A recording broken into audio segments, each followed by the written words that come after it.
Dany. Allô? Salut. Salut. Salut Vous m'entendez Dany. bien? Ouais, on t'entend très bien. Est-ce que la régie est satisfaite du son qu'on produit tous à l'unisson? Est-ce que quelqu'un est satisfait de la voix de Dany? Voilà, alors comme tu vois, on discutait tranquillement avec Bruce et puis finalement on s'est dit, bon, on va enchaîner, puisqu'on était en train de parler de, entre autres, de théorie des cordes. On s'est dit que tu aurais peut-être un Je avis sais, là-dessus. j'écoutais. On était en train d'exploser ton temps en fait. Voilà, un petit peu. Mais de toute façon, en fait, on avait prévu du temps pour être en retard et on n'est pas en retard. Donc du coup, on a plein de temps, on peut s'étaler dans Ah, le mais temps. c'est cool, du coup je vais pouvoir lui claquer une bise avant de partir. Voilà. Voilà, voilà. Donc, eh bien, puisqu'on en est à réfléchir, c'est le moment où tu arrives. Et donc, ta chaîne, dans Doxa, c'est une chaîne sur laquelle on réfléchit. Et on se pose des questions métaphysiques sur le monde et la place de l'humain dans le monde. C'est ça? Oui, c'est ça, oui. Enfin, j'espère. J'espère que ça sert à ça quand même, principalement. Et donc, toi, carrément, tu abordes des sujets philosophiques. Pour le coup, c'est vraiment de la philosophie. Donc, le truc qui, en théorie, fait chier tout le monde. Mais là, Exactement. non. Mais là, non. Et on ressort de ta vidéo avec aussi ce sentiment de ah ouais, ah ouais. Bah, c'était une des choses qui fait que j'ai voulu faire le projet, c'est que malheureusement la philosophie, et là c'est principalement la philosophie scolaire que je vais viser et la philosophie au lycée. Je pense que c'est quelque chose que tout le monde attend ou presque, parce qu'on se dit tous, ah c'est cool le bonheur, c'est cool l'amour, c'est sympa, le sens de la vie, on a tous envie d'avoir un cours dessus. Et puis en fait on arrive et souvent les gens... Attends, excuse-moi. Il y a un problème? Non, il y a un micro qui est tombé et non, on ne peut pas descendre le son de Skype. D'accord, Voilà, je répondais à quelqu'un qui demandait, la régie qui demande qu'on baisse un peu le son, mais on peut pas. d'accord. Voilà, excuse-moi. Donc je disais, et voilà, et quand on arrive au lycée, on peut être un peu déçu par les cours de philosophie, surtout qu'en général, on nous demande des commentaires de texte, des dissertations, donc des exercices scolaires, et puis ça finit juste par nous foutre la trouille pour le bac. Et du coup, c'est une matière que beaucoup de gens laissent tomber. Et c'est assez dommage parce que pratiquer en autodidacte, déjà la philosophie, il y en a partout, il y en a dans les films, il y en a dans les jeux vidéo, il y en a dans la littérature, il y en a... En plus, enfin justement, là pour le coup, on est dans une thématique geek, dans les œuvres de science-fiction, dans les œuvres fantastiques, il y a très très souvent des thèmes philosophiques qui sont abordés, des thèmes, que ce soit tout et n'importe quoi, mais dans des styles comme l'apocalypse ou ce genre de choses, il y a beaucoup de réflexions morales, métaphysiques ou ce genre de choses. Et moi, ce que je trouvais dommage, c'est ça, c'est que comme il y a souvent un dégoût de la philosophie scolaire, il y a un dégoût tout court de la philosophie. Alors que ce qui est drôle, c'est que en général, quand on se met à penser que la philosophie c'est nul, on philosophe un peu en étant dans une démarche comme ça. Et donc j'avais envie d'essayer de rendre ça un peu plus accessible et surtout de rendre ça principalement accessible aux néophytes et aux plus jeunes. Parce que c'est là, je pense qu'on peut réellement passionner à la chose. Et sur YouTube, il y avait l'avantage d'avoir un public relativement jeune et qui s'est intéressé à la question. Comme le disait Bruce juste avant moi, c'est vrai que l'impact des vidéos culturelles, c'était quelque chose qu'on pouvait pas du tout prévoir il y a encore 2 ans. Et maintenant, ça fait plaisir de voir qu'il y a vraiment énormément de vidéastes qui font des vidéos culturelles et qui essayent de partager leur passion, que ce soit l'histoire, la philosophie ou d'autres. Ouais. C'est vrai que on est pas mal interpellé. Enfin, la culture geek, évidemment, quand je dis le mot culture geek, je le vois dans le sens noble, c'est-à-dire que tout le cheminement qui a amené à ça, et tous les gens qui changent désormais leur façon de penser et qui s'adaptent à ce qu'Internet apporte désormais à l'humanité. Et pour ça, c'est vrai que en général, la réponse est souvent le vieux monde, on s'en tape, ils sont pas capables de s'adapter. C'est vrai qu'il y en a plein. N'empêche que pour trouver un chemin, pour trouver des réponses aux sensations qu'on a, qui sont liées à Internet, qui va très très vite, la philosophie est un des outils pour comprendre, parce que ça fonctionne aussi avec les nouveaux, pas codes, c'est pas ça, mais les nouveaux chemins qu'on fait prendre, la nouvelle orientation qu'Internet fait prendre à l'humanité. Et notamment Bah le oui, par exemple. de toute façon, déjà, je pense que le premier apport de la philosophie, c'est de réfléchir sur soi-même, donc déjà comprendre qui on est, c'est quelque chose qui, je pense, est assez important. Après, il y a bien évidemment toutes les réflexions possibles sur la vie, le bonheur, le bien vivre, qui sont essentielles à la vie de chaque être humain, je crois, et ça peu importe l'époque, et toutes les réflexions se valent. On peut très bien lire les stoïciens, qui étaient quand même nés des siècles avant Jésus-Christ, et qui sont toujours aussi contemporains dans leur façon d'aborder le désir, l'alimentation, ou des choses comme ça. Mais après, effectivement, il y a aussi un intérêt tout contemporain à la philosophie, qui est de comprendre du coup aussi le nouveau monde qui nous entoure, donc à la fois nos systèmes politiques, mais aussi des nouvelles choses comme le numérique, et puis même des thèmes qui commencent à arriver, émerger, comme la bioéthique, le transhumanisme, ou des choses comme ça, qui risquent de faire débat, je pense, dans quelques années, et que d'ailleurs, il y a malheureusement presque que la littérature de science-fiction qui aborde aujourd'hui ces thèmes-là, parce que c'est boudé un petit peu par les universitaires, alors que ça avance de plus en plus, et quand on voit que des sociétés comme Google, en 15 ans seulement, deviennent complètement massives, que la robotique avance, ou des choses comme ça va être l'enjeu philosophique d'ici quelques années, quoi, si ça n'est pas déjà aujourd'hui.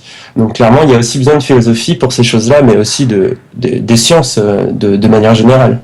Bah, de toute façon, si nous, on n'y pense pas, il y en a d'autres par contre qui sont bien organisés pour y penser. Justement, quand on parlait de Google et de l'hégémonisme qui est en train largement de se préparer, nous on n'y pense pas. Google a démarré avec la fameuse mythologie des deux mecs dans un garage, même s'ils n'étaient pas dans un garage.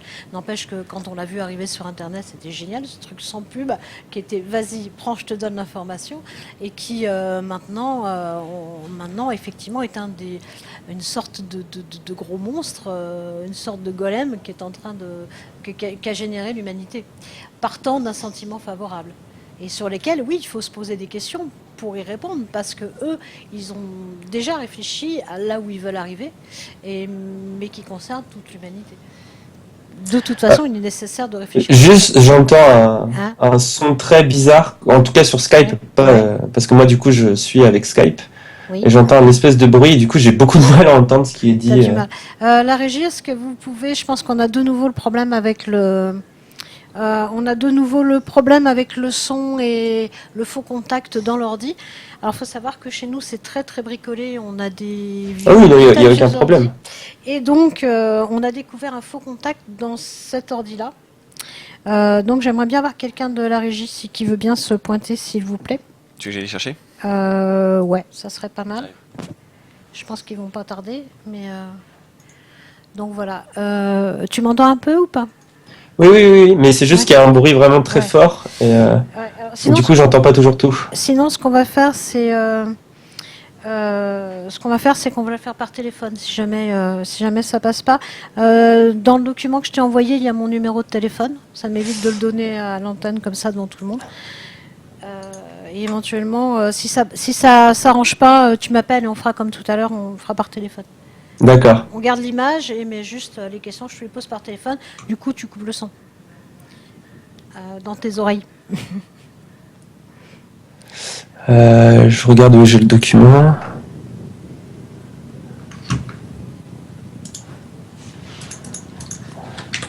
C'est dans la pièce jointe. Je vais le rechercher parce que là, j'arrive pas à le trouver sur mon ordi. Ok.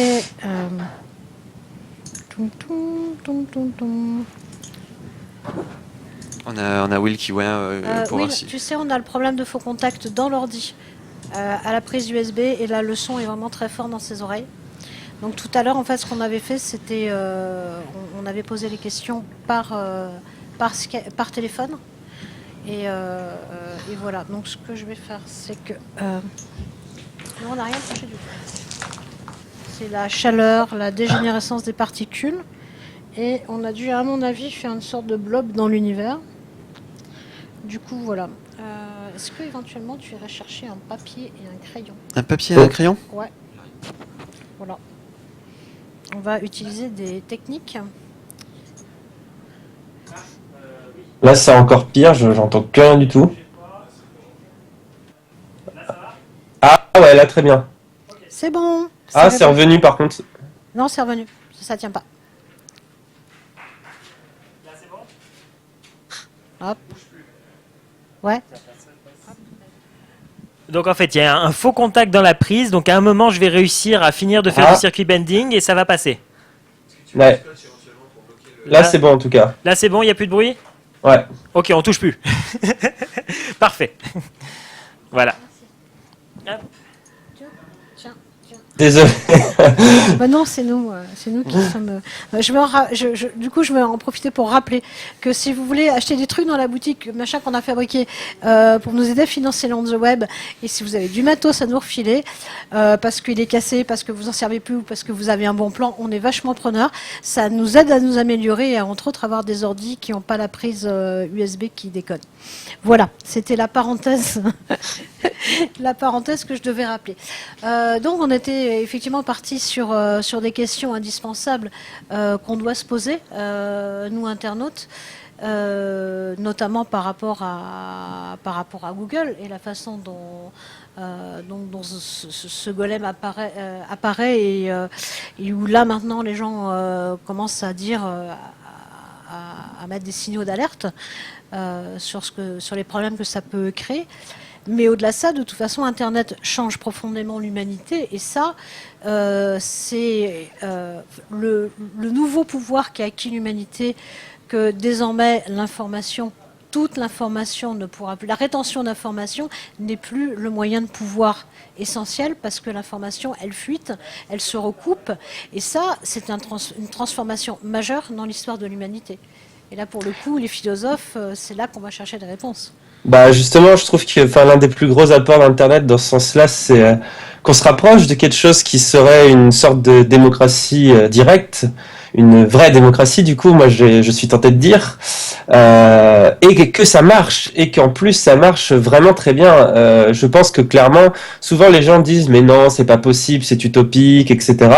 Pourtant, on est quand même aujourd'hui là avec Internet dans un monde où des gens, anonymement et totalement gratuitement, partagent des milliers de films, des milliers de musiques, font des sous-titres français, espagnols, italiens, de X milliers de séries et de milliers d'épisodes de séries qui existent, créer des logiciels libres, créer des sites libres, créer tout et n'importe quoi, tout un tas de choses grâce à Internet, et c'est proprement hallucinant. Et la plupart le font de façon anonyme, quasiment tout est fait gratuitement. Et quand ça l'est pas, en général, c'est très justifié. Je trouve ça déjà proprement hallucinant qu'on soit arrivé dans. Enfin, il suffit de regarder ne serait-ce que Wikipédia. J'ai juste envie de prendre. S'il suffisait d'un exemple, déjà Wikipédia en soi est une des plus belles réussites, je pense, de l'humanité et de la preuve qu'être à plusieurs et d'interagir avec souplesse et en se faisant confiance les uns les autres, tout en restant rigoureux et en mettant des possibilités de discuter et de s'améliorer les uns les autres. On arrive à des choses comme Wikipédia, donc ça déjà c'est fabuleux. Et en plus, je pense d'un autre côté qu'au niveau individuel, effectivement, ça structure et ça change beaucoup de choses. J'en suis moi-même un exemple vivant. Je suis vraiment tombé dans ce que les libristes appellent la culture du remix, et donc peut-être on parlera tout à l'heure avec Kalimac, je pense, pour la table ronde, ou en tout cas moi je parlerai dans un prochain pair à pair. Mais justement, moi je suis né dans une famille très modeste, qui a toujours vécu sous le seuil de la pauvreté. Donc je suis né dans le 94 en région parisienne. A priori, rien ne me destinait à m'intéresser à la philosophie ou à des choses comme ça. Et c'est justement parce que je suis tombé assez tôt dans Internet que, à force d'aller sur des forums, à force de rencontrer des gens de plus en plus intéressants, à force d'apprendre des choses et d'aller un peu à droite à gauche, etc., et ben, j'ai pu m'intéresser à des domaines qui dépassaient largement le cadre scolaire ou le cadre de mon environnement social. Et du coup, je me suis retrouvé à me passionner de philosophie, à me passionner de choses comme ça sur lesquelles je serais probablement jamais tombé. Et pareil, je n'aurais pas la culture cinéphile que j'ai si j'avais simplement dû aller au cinéma et payer 5 € ou 20 € les DVD, parce que là, j'ai été au cinéma et j'ai payé des DVD, mais j'en aurais vu peut-être 2000 fois moins que si tout ce que j'avais pu télécharger comme œuvre ou comme chose comme ça. Et ça, c'est quelque chose qui, je pense, permet aussi de rendre la culture accessible à tous. Et c'est ça qui permet proprement d'évoluer et de devenir plus intelligent. C'est aussi pour cette raison que je fais mes vidéos dans le domaine public, parce que j'estime qu'elles ne sont qu'une synthèse, qu'une digestion de tout ce que j'ai appris au cours de ma vie, en fait, et que je dois en partie tout ça à l'humanité et à Internet. Donc pour moi, c'est tout à fait normal de léguer ce que je fais à n'importe qui aussi en retour, quoi. Bah, je crois que si l'humain est arrivé en haut de l'échelle alimentaire, il y a quand même une de ses capacités, c'est d'être à la fois un individu et à la fois un groupe, le tout s'adaptant au moment et au but recherché, et ça en permanence. Dire comme bestiole, on n'est pas terrible, on n'a pas de poils, on tient pas le froid, on court pas vite. Enfin bon, vraiment, on a des moins tout le temps, sauf sur l'intelligence. Et là, on met en œuvre tout ce qu'on a quand on veut, et notamment ça se voit. Internet est un outil extraordinaire, notamment concernant la recherche.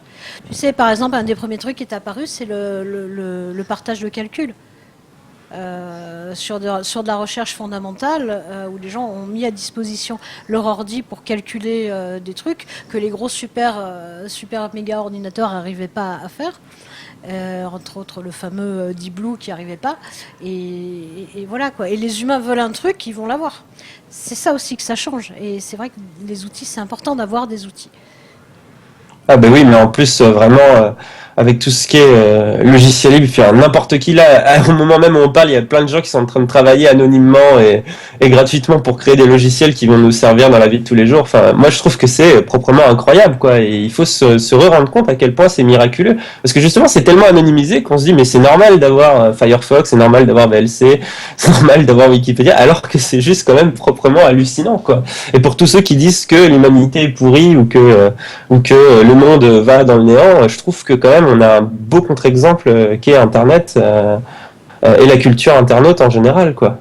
Bah ici, ce qu'on fait, on ne pourrait pas le faire en fait s'il n'y avait pas des logiciels libres. C'est-à-dire que les outils pour ce qu'on fait là actuellement n'existent pas. Il y a des outils pro, mais ça c'est tellement loin de nous en termes de demande de matériel, tout ça. Enfin, c'est pas le même circuit. On n'est pas une chaîne de télé, mais les outils qui sont de l'ordre de l'amateur ou du semi-professionnel, ils n'existent pas.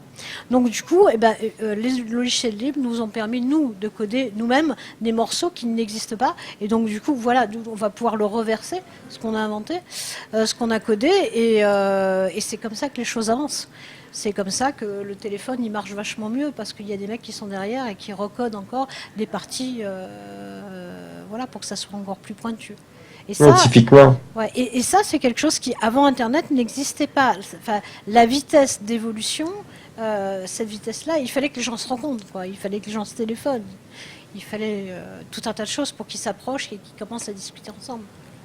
De toute façon, les Geekeries on the Web, déjà, on est sur Internet, quoi. C'est une alternative au salon réel. Et puis, la plupart des gens qui ont été invités ici, il me semble, voire même quasiment tous, sont issus d'Internet, quoi. C'est des créateurs qui n'auraient probablement jamais émergé dans les standards et dans les médias normaux, quoi, traditionnels. Rien que pour ça, déjà, c'est une bonne chose, je pense, que Internet a été créé, quoi. On est tous issus du partage, et c'est vrai que les invités d'EGF, voilà, c'est particulier. Il y a personne qui a fait une vidéo pour buzzer ici. Enfin, ça fait rigoler. Voilà, c'est vraiment la culture du partage et la reconnaissance, la prise de conscience et la reconnaissance que Internet a pu amener. Et ça se double, nous, sur l'historique d'EGF, sur le plaisir d'être là à ce moment de l'histoire de l'humanité. Et la responsabilité d'impacter, chacun à sa microscopique échelle, d'impacter sur le fait que ça aille dans le sens de l'humanité. Ça aussi, c'est encore autre chose. Et de ne pas laisser se faire confisquer ce nouvel outil qui est là aussi magnifique. J'espère en plus que Internet va permettre à à ça, quoi. Enfin, il y a des outils fantastiques qui ont été créés, comme la démocratie liquide ou des choses comme ça. J'invite n'importe qui à aller se renseigner sur ce genre de choses. Mais il est possible, un jour, peut-être qu'on écrive nos constitutions comme on écrit notre Wikipédia. On peut imaginer des choses comme ça. On peut imaginer des solutions politiques qui sont absolument démentielles avec Internet et qui permettraient à tout le monde d'être proprement et réellement citoyen, quoi. Donc, on peut même aller encore plus loin. Et je pense que ça peut être un vrai trésor. Après, il faut aussi se méfier, un tout petit peu quand même, parce que justement, c'est tellement libre et ça peut tellement être récupéré de la pire des façons. Il suffit de voir les choses comme ACTA ou comme à l'heure actuelle le traité TAFTA ou ce genre de choses qui essayent d'encadrer Internet ou des choses comme ça. Là, ça pourrait se retourner contre nous. C'est pour ça qu'il faut toujours rester vigilant et que des associations comme la Quadrature du Net ou Framasoft sont absolument indispensables pour réfléchir justement sur ces sujets-là et nous aider, nous, à réfléchir dessus et pour nous faire prendre conscience qu'on a un truc fabuleux là et il faut absolument qu'on le garde et qu'on en fasse quelque chose de bon parce que si malheureusement c'est récupéré par des entreprises ou par des gouvernements, ça peut aussi devenir quelque chose d'assez mauvais, quoi. Voilà, et c'est clair que la Quadrature, le boulot qu'ils font est extraordinaire. On en parlera tout à l'heure avec Lionel Morel, qui viendra un petit peu présenter, parce que je pense qu'il y a des gens qui ne connaissent pas la Quadrature. Enfin, je crois qu'il y en a plein qui sont pas très âgés dans les gens de notre public qui ne connaissent pas le travail de la Quadrature, et pourtant ce travail est essentiel, mais essentiel dans le genre, quand vous avez besoin de voir, et ben voilà, c'est à ce niveau-là. Et pour protéger, essayer de ne pas se faire bouffer, parce qu'évidemment l'humanité trouve toujours un moyen de passer. Mais si on pouvait éviter... Enfin, je veux dire, là, par exemple, YouTube, avec ses bots, du coup, on ne peut plus faire de référence à ce qui est les références de tout le monde. Tu mets 3 minutes de Ghostbusters et quick. Et ça va même plus loin. Les bots, il y a aussi des escrocs qui vont aller revendiquer. C'est ce qui nous est arrivé à nous, puisque on est une équipe de musiciens qui créent notre propre OST. Et tu as même des gens qui vont revendiquer nos musiques qui sont en Creative Commons, et non mais c'est nous, on veut de l'argent, quoi. Et même donc maintenant on n'entend plus dans les vidéos des youtubeurs qu'on aime, on n'entend plus même pas 3 secondes de la musiquette qu'on aime bien, parce qu'on a envie de partager une émotion qui pourtant avant on partageait, quoi. Ah, mais typiquement, et puis là il y a deux problèmes. Il y a à la fois le problème du droit d'auteur en soi, qui déjà n'est absolument plus adapté et complètement obsolète à Internet et aux usages qu'en font aujourd'hui les gens. Donc déjà, ça c'est un premier problème que tente de résoudre la Quadrature du Net ou même Framasoft dont je parlais tout à l'heure, qui sont vachement au point sur cette question-là. Mais aussi il y a le problème effectivement de YouTube à qui on donne le pouvoir de censurer et de faire les conditions générales d'utilisation qu'il veut. Comme YouTube est en situation de monopole absolu, qu'il y a quasiment aucun concurrent à YouTube qui en tout cas fonctionne réellement, ils peuvent se permettre de changer leurs conditions d'utilisation du jour au lendemain, et ça crée là du coup clairement des choses qui peuvent brider les créateurs amateurs pour privilégier le contenu professionnel, mais qui du coup est souvent aussi plus policé, et d'où les droits là peuvent s'acheter. Mais c'est ça typiquement, c'est le genre de choses où effectivement on aurait besoin donc d'un cadre juridique plus précis, mais pas un qui va donner encore plus de pouvoir à Google en disant de toute façon c'est toi qui décides, c'est toi qui censure, parce que c'est toi qui as les pouvoirs, donc vas-y, mais plutôt un qui dit à Google, écoute, faut pas faire n'importe quoi non plus, tu respectes ça, ça et ça, et c'est exactement pour ce genre de choses que là on a besoin d'associations de défense des libertés des utilisateurs avant tout, et pas des libertés des grandes entreprises et des ogres comme Google, quoi. Voilà, c'est ça. Et ce qui est moi, la question que je me pose, nous, là, l'année dernière, on l'a fait avec YouTube, et puis, il s'est passé ce qui s'est passé. Et donc, qu'est-ce qu'on a fait? Nous, on a notre propre serveur. Mais il y a beaucoup de gens qui nous ont dit, mais de toute façon, il n'y a pas d'autre choix. Il faut avoir, on va créer d'autres chemins, parce que c'est pas possible c'est pas possible, même techniquement, c'est pas possible de se laisser dicter tout. En plus, comme il s'agit de bots, on n'a même pas la possibilité de savoir si ça va fonctionner ou pas fonctionner. À propos de pas fonctionner, la régie, il y a un écran qui vient de tomber en rade. Bah, je comprends, je vois même quelqu'un là dans le chat qui dit qu'il il demande pourquoi est-ce qu'on reste sur YouTube et qui comprend pas parce que c'est pas une plateforme libre. Mais justement, le souci c'est que déjà YouTube en soi, au niveau des serveurs et tout, ça c'est un truc monstrueux quoi. Imaginez Antoine Daniel qui sortirait sur son propre serveur, mais vous pourrez même pas le regarder quoi, parce que le type fait tellement de vues en même pas une minute que c'est proprement hallucinant. Donc déjà il faut cette capacité là. Et le problème c'est que du coup YouTube, ce qui attire les gens aussi, c'est que c'est facile, il y a qu'un compte à se faire, c'est son compte Google et il sert à tout. Et c'est là aussi où du coup il y a du monde, donc ça va intéresser les nouveaux créateurs d'y aller. Effectivement, moi je suis totalement pour ce qui est d'autres situations, enfin d'autres propositions et d'autres sites de partage vidéo qui feraient concurrence à YouTube, parce qu'il n'y a rien de mieux que la concurrence dans ce genre de cas. Mais malheureusement,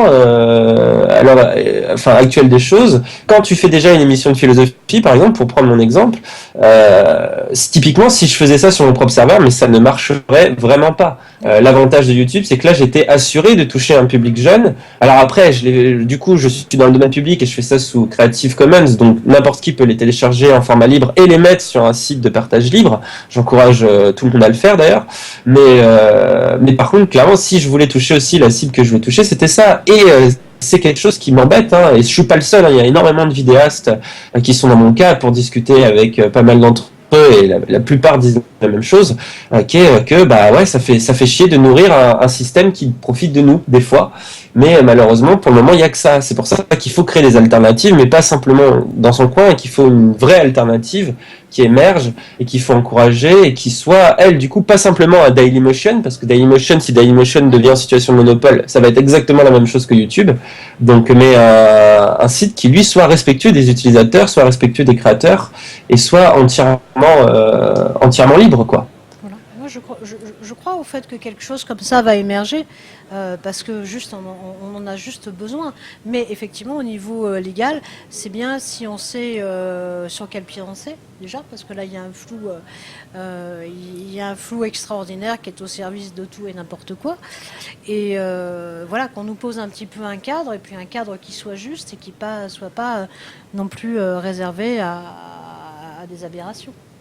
Moi, je propose qu'on essaie de titiller le Ask un petit peu, voir ce qu'ils ont à nous dire, les gens. Du coup, sur les questions, en fait, il y a une question concernant les sujets que tu aimerais refaire. Si j'ai bien suivi, en fait, récemment, tu as refait une vidéo. Je suis désolé, je m'entends t'entends pas bien, parce que tu dois être plus loin du PC, j'imagine. Donc moi, je t'entends pas bien. Et là, comme ça, tu m'entends ou pas? Ah oui, bien. Ok. Du coup, en fait, on a pu voir que récemment, tu as refait une vidéo que tu avais fait par le passé. Oui. Et du coup, il y a une question qui traitent sur le fait, il y a certaines vidéos que tu souhaiterais refaire? Si je m'écoutais toutes, ça c'est mon perfectionnisme qui parle, mon méchant perfectionnisme.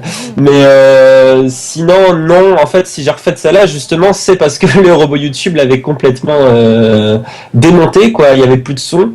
Le truc c'est que en fait j'avais utilisé comme c'était un épisode spécial, c'est-à-dire que c'est un épisode qui est assez personnel et qui parle d'une thématique vraiment personnelle, j'avais envie qu'il y ait qu'au niveau musique ça change un peu de ce que je faisais habituellement, parce que d'habitude j'utilise la musique qu'on a composée, un remix chiptunes de la valse de Shostakovich qu'on a recomposé avec un ami. Et là, en fait, du coup, j'ai mis une autre musique pour marquer le coup. Ça fonctionnait avant dans les anciennes conditions de YouTube.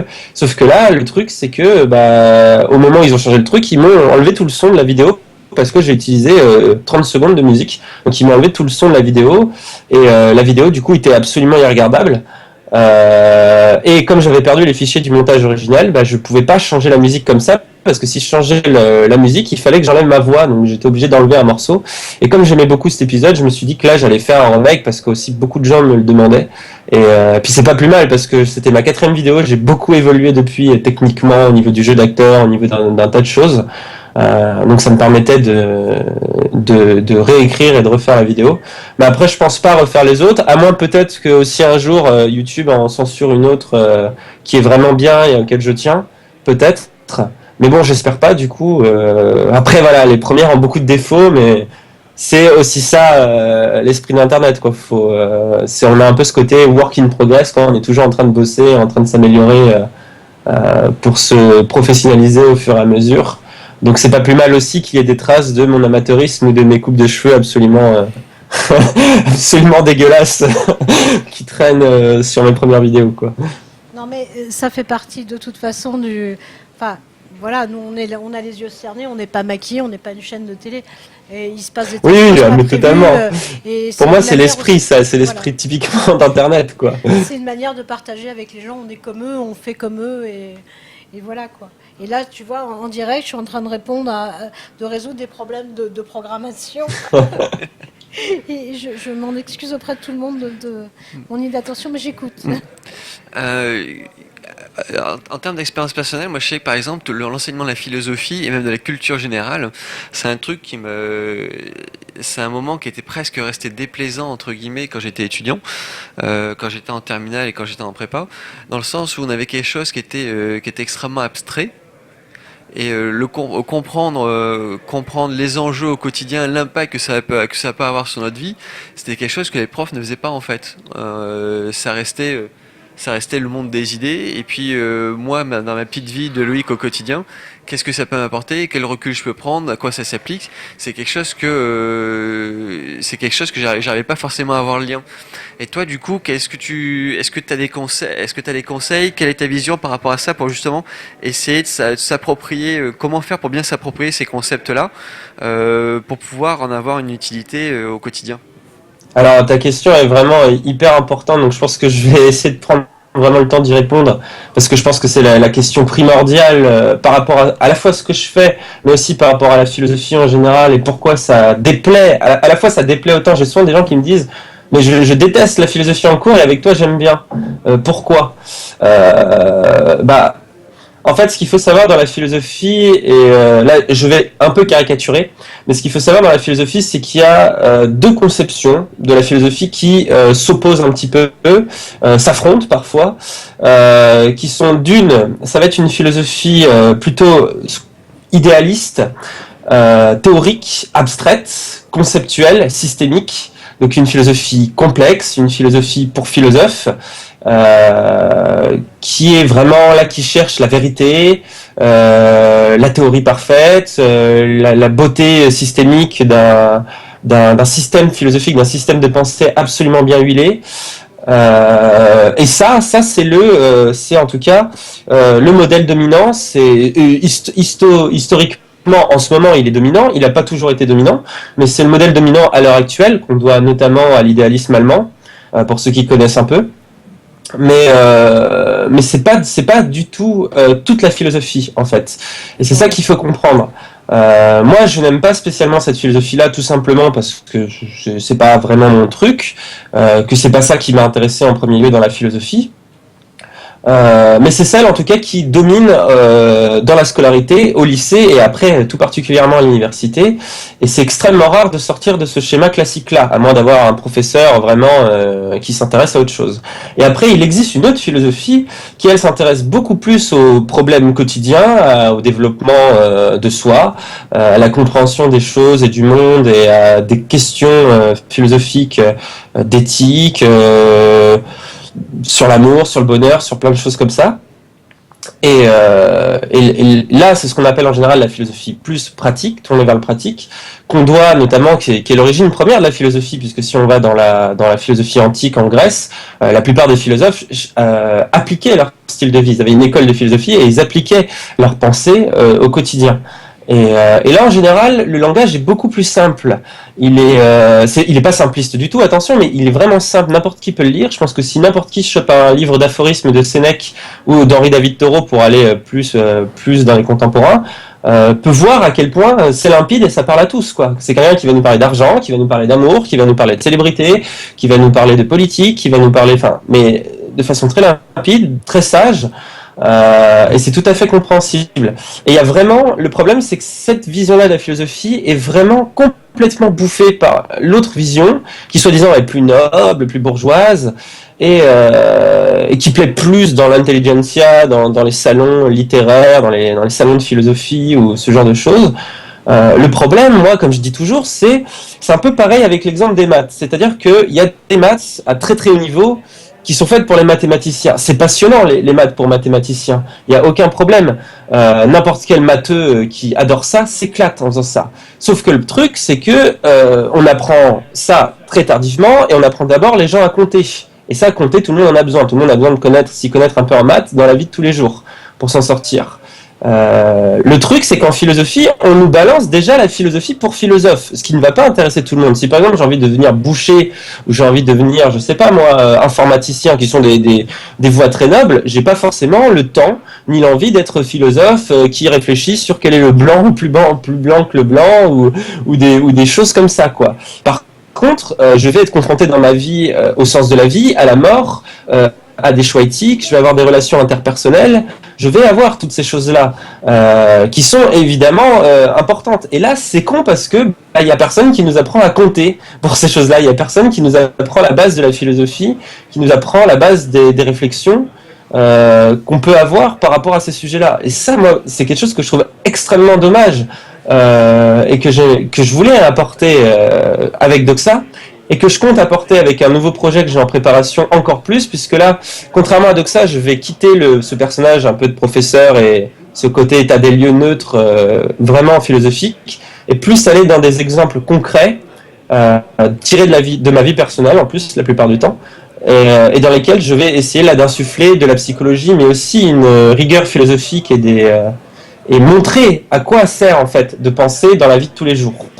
Parce que c'est bien mignon d'expliquer Spinoza, mais Spinoza, ça sert surtout à mieux vivre dans la vie de tous les jours, à mieux comprendre qui on est, et ça peut créer en soi des états de joie qui sont proprement hallucinants. Et c'est vraiment dommage que beaucoup de gens passent à côté de ça, surtout quand on a tendance à être triste, un peu dépressif, ou à ne pas toujours comprendre ce qui nous arrive. C'est à ces moments-là où on a le plus besoin de philosophie dans notre vie, et malheureusement, il y a vraiment peu de gens, voire personne, pour nous tenir la main et nous amener petit à petit vers ça, quoi.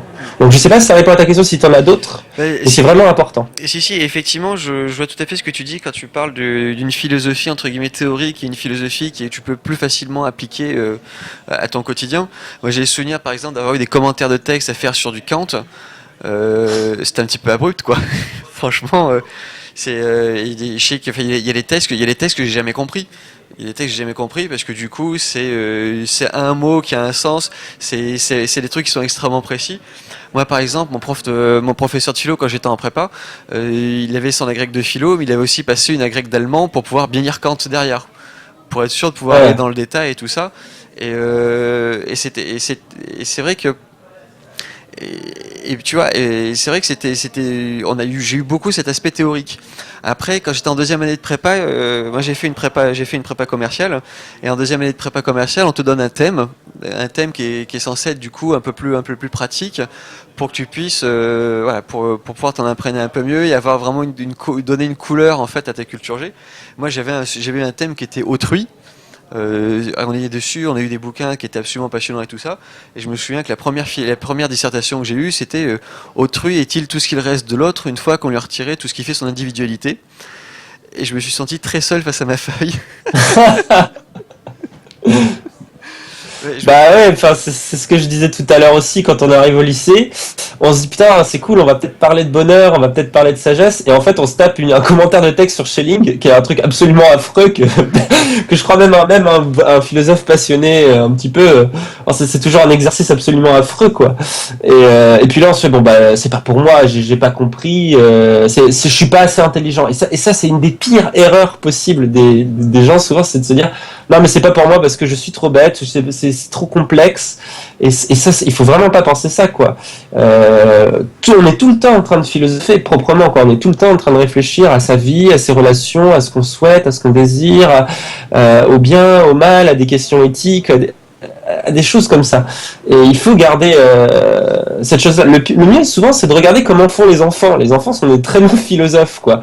Et être philosophe parfois c'est savoir garder ce regard-là, cet émerveillement des choses et de poser des questions, de pas juste se contenter de ah non mais ça marche comme ça parce que c'est comme ça.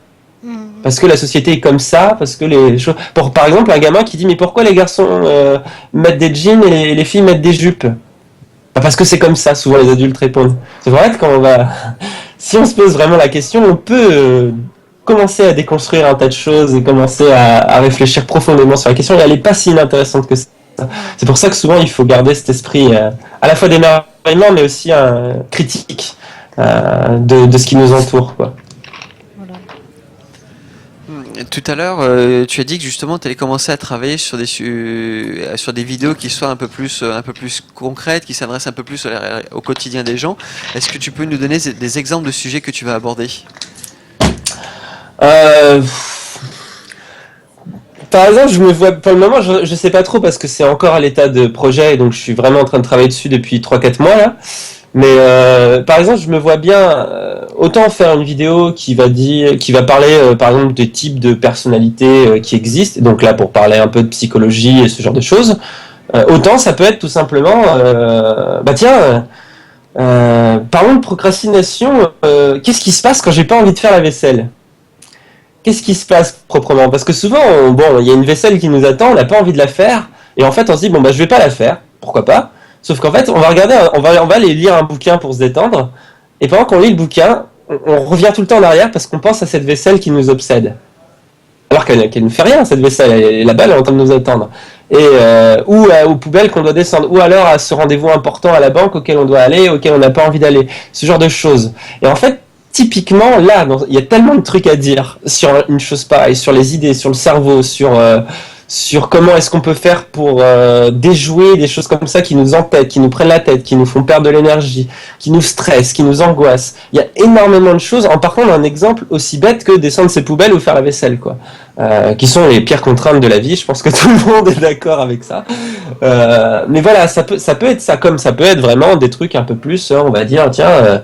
on va parler de la joie, on va parler de la méditation de pleine conscience, ça peut aussi être des choses un peu plus pointues entre guillemets, comme ça peut vraiment partir de l'exemple le plus trivial possible et amener après derrière à des réflexions qui permettent de survivre à des choses comme l'idée de vaisselle.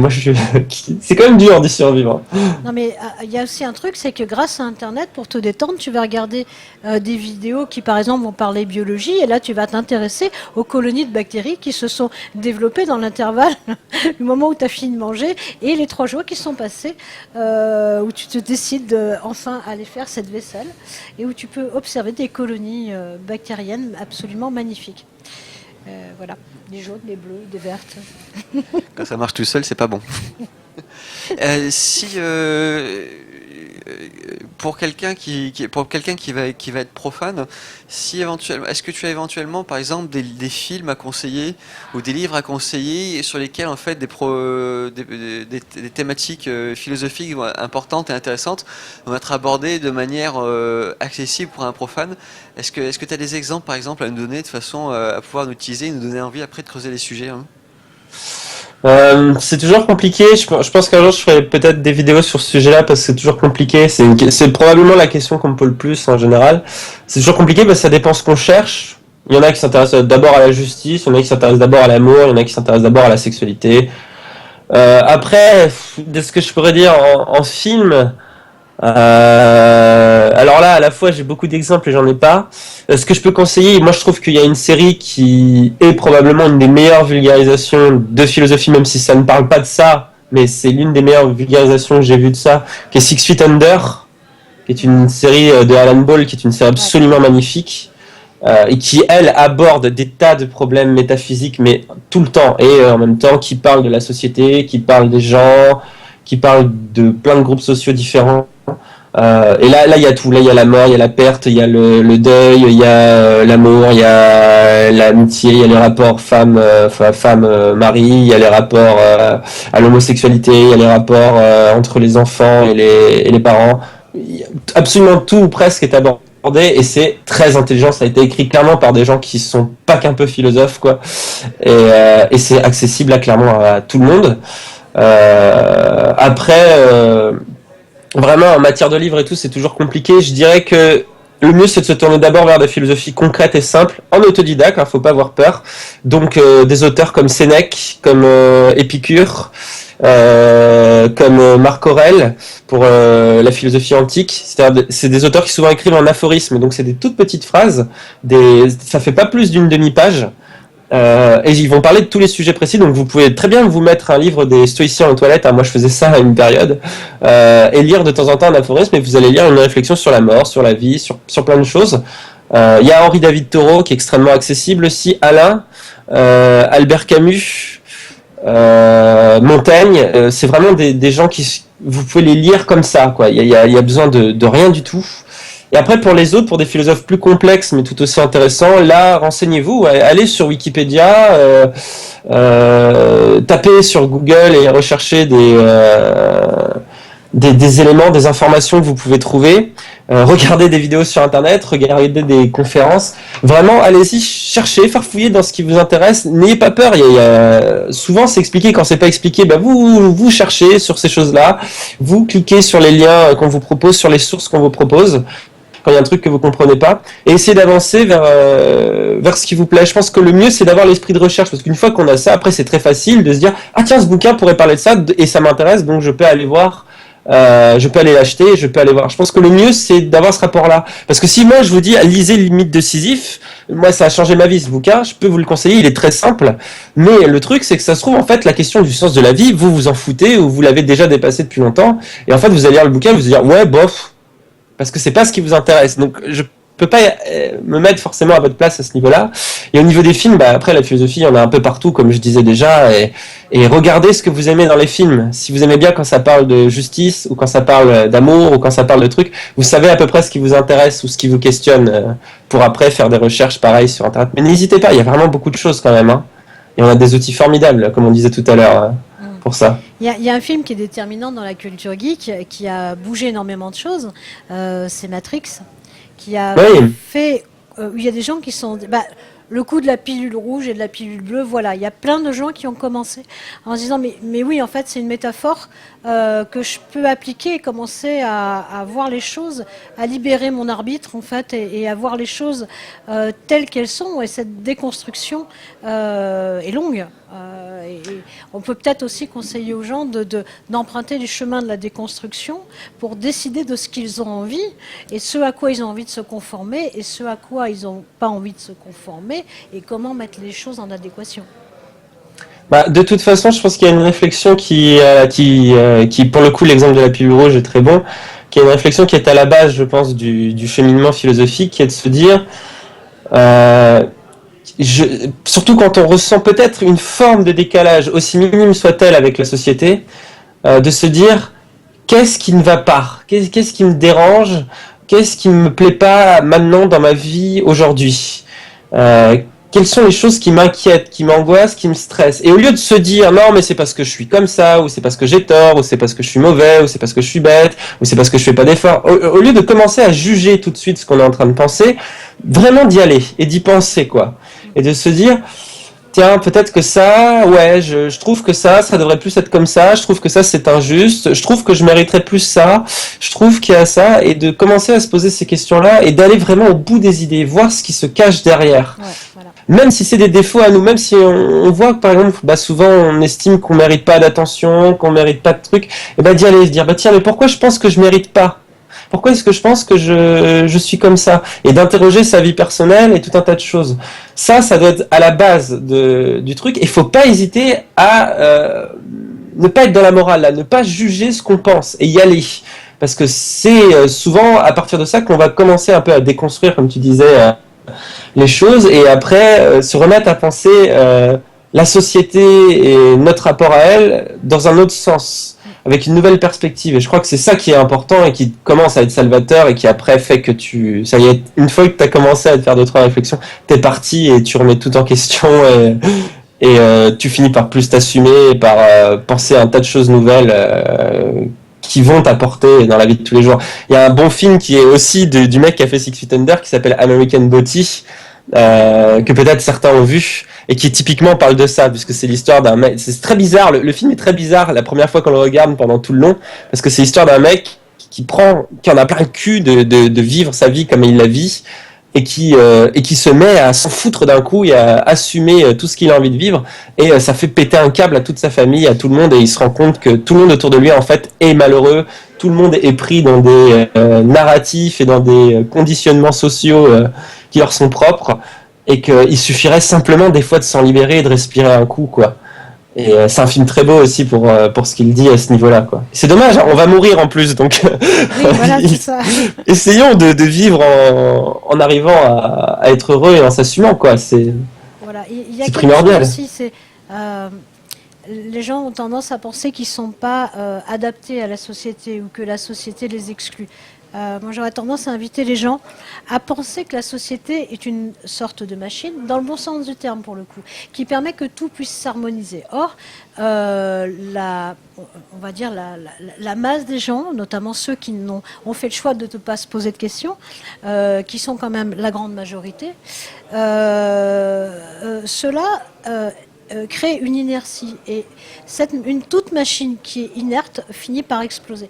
La société est une machine qui ne s'arrête jamais, qui a besoin d'évoluer, et ceux qui s'en sentent exclus, peut-être ils devraient se poser la question de savoir, est-ce qu'ils sont exclus ou est-ce qu'ils font partie des gens qui font apparaître des choses qui font que la société ne cassera pas parce qu'elle bouge. C'est souvent une réponse, en tout cas, les gens qui pensent, les créateurs, etc., amènent des choses qui grattent un peu, et effectivement, évidemment, après c'est embêtant parce que ça donne une situation inconfortable, mais pensez-y, les gens, vous pensez que vous êtes exclus, pensez que vous êtes bien plus, vous impactez bien plus dans la société avec votre sentiment d'exclusion qui, en fait, tout l'inverse. Enfin, bon, c'est un peu impossible. Souvent, malheureusement, la société est aussi d'une grande violence, quoi. Surtout envers certaines personnes, envers certaines minorités. Et là, effectivement, ça peut créer un sentiment qui est tellement violent et qui est tellement, un rejet tellement violent que certaines personnes peuvent se sentir au fond du trou. Mais justement, ouais, j'ai tendance à penser aussi que quand on vit des choses difficiles comme ça, quand on est rejeté, c'est souvent là où on va interroger la norme, parce que soit malheureusement on se suicide et on décide d'en finir, on décide de se laisser abattre, et voilà, ou soit au bout d'un moment on se dit non, en fait j'ai le droit d'être, j'ai le droit d'exister, et c'est là où on va créer des choses, on va inventer des alternatives. Et tu fais bien de rappeler que la société c'est aussi nous. Quand on dit les gens, j'adore souvent les personnes qui disent les gens, parce que les gens c'est toi aussi. Ça peut pas être quelqu'un d'autre que toi aussi, quoi. Et il faut pas hésiter à y aller. Il y a toujours des gens qui nous ressemblent, on finit par les trouver. Je crois que c'est ça aussi le plus dur, c'est surtout quand on est adolescent, c'est d'abord trouver des gens, une intelligence, des gens qui nous ressemblent, avec qui on va pouvoir discuter, échanger et qui vont nous tirer vers le haut. Parce que souvent on est un peu tous mélangés, et plus on se sent en décalage, c'est que souvent on n'appartient pas en fait simplement au petit groupe qu'est sa famille, ou au petit groupe qu'est son village, ou son petit groupe qu'est son école. Mais en dehors de l'école, de la famille et des choses comme ça, on peut trouver un tas de gens, et notamment grâce à Internet et des choses comme ça. Enfin, je prends l'exemple des geeks. Il y a encore quelques années, c'était très difficile de trouver d'autres geeks, d'autres passionnés, et il pouvait y avoir un effet justement de marginalité. Et aujourd'hui, maintenant, avec Internet, c'est tellement facile de rencontrer des gens passionnés de cette culture-là ou de ce genre de choses, au point que les geeks se sont tellement imposés à la société que maintenant c'est tendance, qu'il y a des films de super-héros, Hollywood sort des films de super-héros tous les 2 jours, le Hobbit est un énorme succès au cinéma, rien que ça, quoi. Donc ça change, on s'est posé la question. bien heureusement, et il faut parfois faire un peu d'effort sur soi-même pour réfléchir à qui on est, pour après pouvoir prendre ses distances. Et il est aussi possible de vivre dans le cadre de la société, d'avoir une vie tout à fait alternative, et de s'en foutre au maximum de ce que pensent les autres. C'est aussi possible, et c'est aussi une des voies vers le bonheur, quoi. Voilà, et notre société l'accepte tout à fait. Il y a un prix à payer, mais c'est tout à fait prévu. Et heureusement qu'il y a des gens comme ça. Ceci dit, le mot geek, effectivement, mais on est dans une société qui est quand même basée sur le commerce, qui est actuellement en déséquilibre. Donc évidemment, c'est un mot qui a été donné par dérision. Geek, ça veut dire freak, ça veut dire c'est monstre de foire. Hein. Quand en fait, c'est un très vieux mot, et allez voir sur Wiki, il y a toutes les définitions. C'est un mot méprisant. Que des gens ont adopté. Maintenant, le commerce a dit il y en a plein. Il y a plein de jeunes dessus. C'est cool, on va faire de l'argent avec. C'est inhérent à notre société actuelle. Ça ne veut pas dire que ce mot n'a pas eu de signification et ne continue pas à en avoir. C'est-à-dire, je me fous qu'il y ait un t-shirt qui est marqué geek chez machin bidule quand je vais faire mes courses. Je m'en tape éperdument. Moi, ce qui m'intéresse avec le mot geek, d'abord, il n'y en a pas d'autre. Et ensuite, ce qui m'intéresse, c'est la manière dont ce mot évolue dans le bon sens, dans ce qu'il signifie. C'est-à-dire l'impact, à partir du moment où ça a été ce mot stigmatisant voulait surtout dire qu'il y avait quand même de plus en plus de gens qui bougeaient dans ce sens, c'est-à-dire des fans de science, des fans de réflexion, des fans de trucs qu'on dit que c'est pour les mômes, et en fait justement de gens qui se mettaient à assumer de plus en plus et puis à le partager avec Internet. Ce mot il est là et on continue à l'utiliser. J'ai vu un très beau film qui s'appelle Pride et qui parle que je conseille à tous, qui est vraiment magnifique et qui parle justement même en 1984 dans l'Angleterre de Thatcher, il y a des lesbiennes et des gays qui ont supporté les mineurs qui étaient complètement rejetés à ce moment-là. Et justement, il y a dedans une phrase magnifique et qui est absolument vraie, qui dit que dans la culture gay, à chaque fois qu'on nous a donné une insulte, on l'a récupérée. C'est le cas de queer, c'est le cas du triangle rose qu'ils ont fait comme symbole d'act up, etc. Et là, geek, c'est un peu pareil. C'était une insulte à la base. Et ben, on le récupère et on l'affirme. Ouais, tu dis que je suis comme ça, bah ouais, je vais l'affirmer. Après, effectivement, et tu fais bien de le dire, il y a aussi une grosse récupération commerciale et c'est pour ça que beaucoup de gens aujourd'hui s'éloignent du mot et de plein de choses comme ça, puisque on voit bien que maintenant, c'est aussi un terme qu'on utilise un peu à la va-vite et qui permet derrière de produire un tas de conneries infectes et qui sont juste faites pour l'argent. Et en même temps, il y a quand même eu un vrai changement de société et je crois que les geeks aujourd'hui là sont un peu en train de, grâce à l'avènement d'Internet et à un tas de choses, sont un peu en train de dominer la sphère des idées, quoi. La société et de l'amener vers quelque chose de complètement différent. Si on enlève bien évidemment tout le côté argent, arnaque et tout ce qu'il peut y avoir autour du mot et les industries massives que sont le cinéma ou le jeu vidéo et l'argent que ça rapporte. Il y a aussi plein de petits passionnés qui font bouger des choses et sans tous les gens qui font des logiciels, sans tous les gens qui écrivent des trucs, sans tous les gens qui font des jeux vidéo, la société c'est vraiment pas la même, quoi. Voilà. Et c'était pareil, c'était des petits gens rejetés à la base. Si on supprimait le mot geek, il y en aurait un autre à la place qui de toute façon ferait qu'il y aurait de toute façon de nouveaux. Ah ça, le commerce ça marche toujours de toute façon. Alors, je vais devoir, sur ces très bonnes déclarations, je vais juste devoir vous interrompre pour donner une parfaite suite au débat que vous avez en cours. C'est-à-dire que Emmanuel et Lionel viennent d'arriver. Donc, on va pouvoir débuter la conférence sur la création vidéo qui devrait être une suite parfaite à ce que vous êtes en train de dire. Voilà, on va parler de droit et on va parler d'impact. Sauf que Loïc et moi, on va libérer la place parce qu'ils sont déjà 4. En fait, au tout, ils seront 6. Vous serez 6 ou 7 6 au total. Vous serez 6. Voilà. Donc du coup, il va y avoir 1 minute de latence. Dany, on te demande de nous attendre 1 seconde. C'est toi qui tiens le flux, d'accord ? On te laisse la parole si tu veux, et le temps qu'on change de gens. Et je te remercie beaucoup de cette discussion.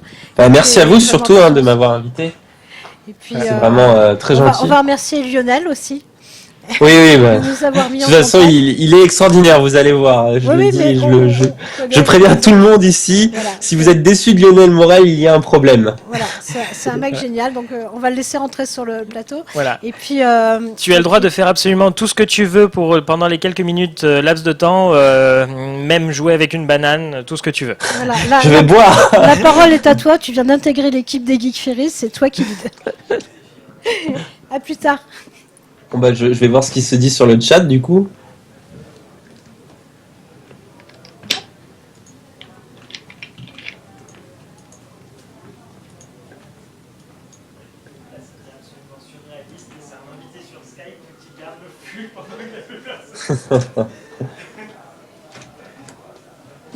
Wow, tu m'as fait peur. Je peux jouer avec une banane du coup. On peut remercier Pouillou.